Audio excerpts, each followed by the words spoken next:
Les 101.2.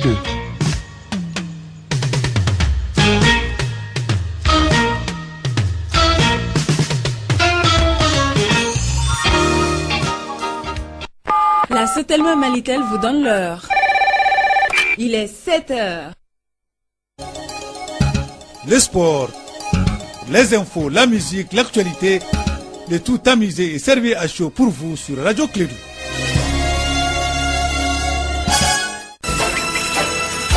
Radio Clédou, le journal avec Sotelma Malitel. Mesdames et messieurs, fidèles auditeurs, et comme sur le clou de sa matinale, très heureux de vous retrouver en ce vendredi matin de paix et de plaisir, vendredi de don et de pardon, vendredi de prière et surtout de retenue. Alors, on vous dit bonjour et bienvenue. Dites au nom de Dieu, à cause de Dieu, avec Dieu et pour Dieu. Remettez votre sort entre les mains de Dieu, ne craignez absolument rien. Dieu est le meilleur des juges, c'est le meilleur des témoins, c'est le meilleur des donneurs et c'est le meilleur des protecteurs. Alors, au nom de Dieu, je vais introduire Bakary Cissé de Ségou. Il va présenter le journal. Bakary, bonjour, agréable journée à toi, bonne prière et surtout bon vendredi.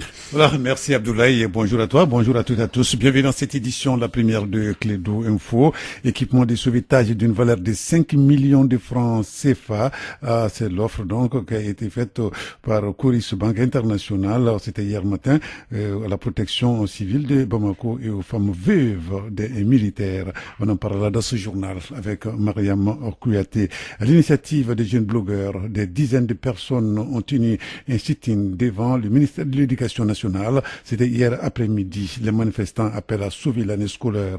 Quelques figures de la société civile ont répondu à l'appel. Et puis sur le plan international, une bonne nouvelle en tout cas pour le climat. Troisième édition du forum On Planet Summit. La Banque africaine de développement a promis 25 milliards de dollars en faveur du climat d'ici 2025. Voilà donc là, c'est les titres d'actualité, les développements dans un instant avec Bakary Cissé.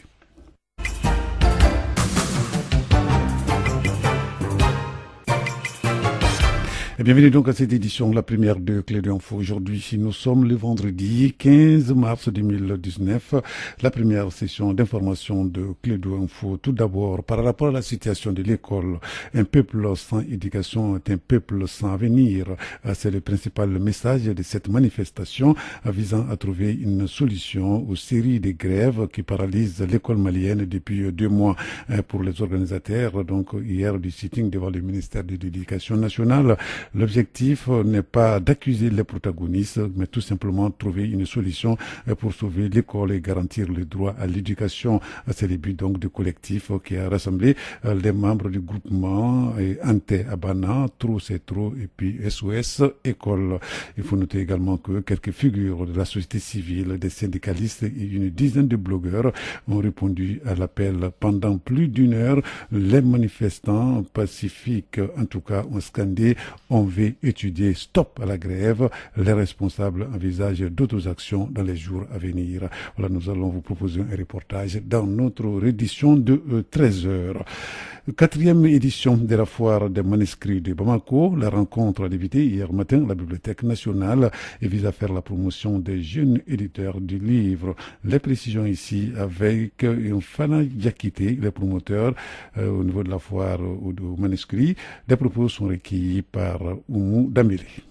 La foire est toujours importante depuis la première édition parce qu'on fait la promotion de la lecture et de l'écriture. C'est le domaine de la connaissance.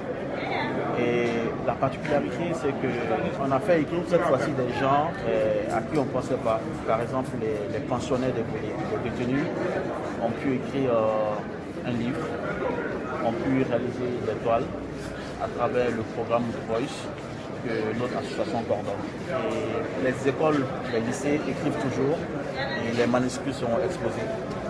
Et c'est une manière pour nous de les valoriser, de les mettre en lien avec les éditeurs, qu'il y ait une éventuelle édition de ces manuscrits. On n'a pas le choix, il faut qu'on lise, qu'on écrive. En fait, c'est la seule voie de développement.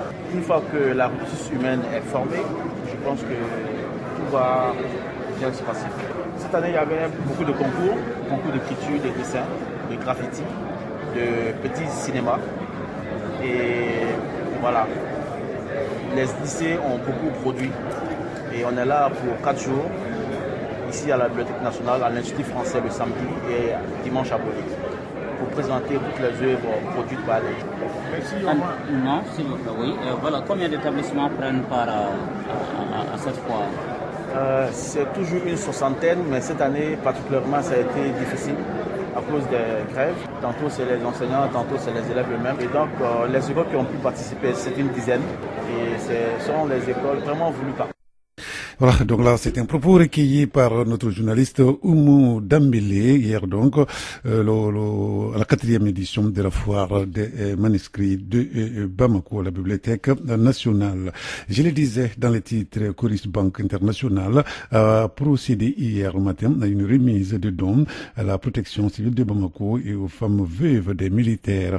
La protection civile de Bamako a bénéficié des équipements de sauvetage d'une valeur de 5 millions de francs CFA et les femmes veuves des militaires maliens tués sur le champ de bataille ont bénéficié des produits alimentaires tels que le riz, de l'huile, du lait et d'une valeur de 3 millions de francs CFA. Les donations se sont déroulées à la protection civile de Bamako et à la direction des services sociaux des armées. Les points avec Mariam Kouyaté.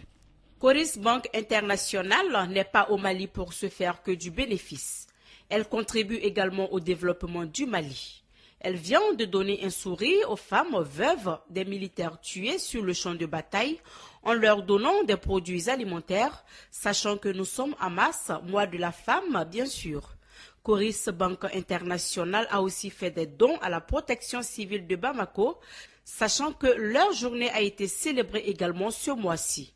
Madame Sidibé Aïssata Kone, directrice de Coris Bank International. Cette année, c'est particulier, c'est le mois de mars, c'est le mois de la femme.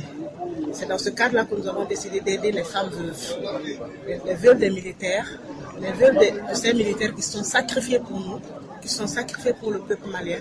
Nous avons décidé d'aider leurs veuves. Comme vous l'avez dit, on a commencé par la protection civile. Pourquoi la protection civile cette année? Le mois de mars également, le 1er mars est la journée de la protection civile. Ces hommes également qui nous sauvent tous les jours au péril de leur vie. Donc on a décidé également de les aider, de faire une contribution symbolique ce matin au niveau de la protection civile pour les aider dans le cadre de leur travail. Donc ces dons sont composés de matériaux divers. Nous avons des matériaux de bureau, nous avons des gilets de protection, nous avons des extincteurs en fait pour les pompiers. Et nous avons également des échelles, nous avons des chaises visiteurs et nous avons des chaises également de bureau.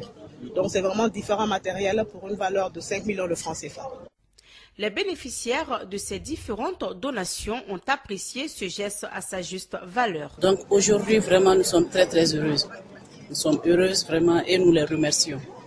Au nom du ministre de la Défense et des anciens combattants, du chef d'état-major général des armées, vraiment nous disons merci à Coris Bank International, à la directrice générale et à tout son personnel pour cette œuvre vraiment tant significative, tant sociale à l'endroit des veuves des militaires. Effectivement, nous venons de bénéficier tout à l'heure d'une donation de Coris Bank International composée de matériel divers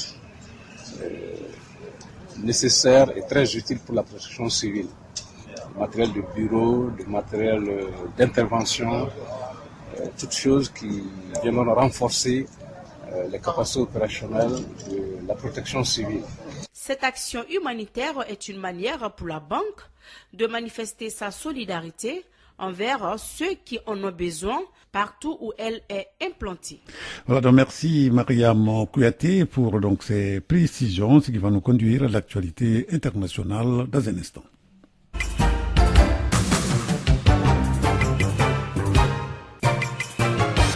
Clé du info, il est 7h passé de 8 minutes dans notre studio. Sur le plan international, je le disais dans les titres, plus de 4000 participants, chefs d'État, de gouvernement, institutions et ONG, ont participé à la 3e édition donc, du forum On Planet Summit. C'était hier jeudi 14 mars à Nairobi, au Kenya. Parmi les initiatives les plus spectaculaires, celle de la Banque africaine du développement qui a promis 25 milliards de dollars en faveur du climat d'ici 2025.